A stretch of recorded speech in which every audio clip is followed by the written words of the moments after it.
менің етегі дүрс өлкінді. Сағынай асы елге үлкен сынтынды. Күйгіз үй тігілген ән менен күй. Қымыз сапырылып, той тойлап жүр жүк мініп. Көк шалғында дүбір, дүние дүрлігіп. Бәйге десе елеңдейді күллі жұрт. Төбеде күн жарқырап, шабандоздар қатарланып күтуде үміттеніп. Нағыз сұр сөйлердің өзі екен. Алдынан ұмтылғанда аң құтылмас, артынан жөнелгенде жетпес. Жануар жүйрік екен жылқы малдан. Саншының өзі жалбыр шашты болған соң, өзі жалбыр атқа көзі түсті.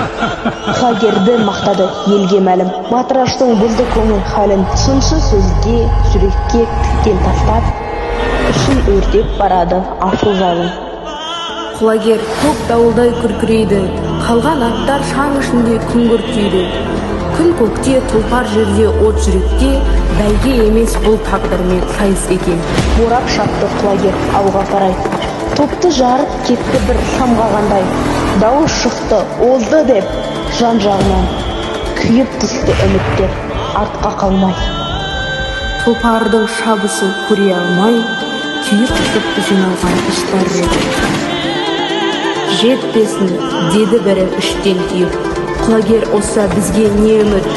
Қара ниет қызғаныштың күшімен қолға алды қараттың күңіренді. Бір сәтте жебеге зу ете қалды. Найзадай тілді сұмдық жауыздығы, қанаты қиылғандай құлап түсті. Көк аспан күркіреп жарып шықты. Құлады құлагер, аңыз еді. Дүрбімен бірге құлады ел үміті. Көк шалғын жатып қалды, көк тұлпар, тыныштығы бұзылды тор түздің. Қайдасың құлагер, көрем бе сені, желге айналған тұлпар, қайтпады үні. Жар салып жетті ақан, жанын ұшырып, қара жер жатты, ал үстінде өлі тыныштық.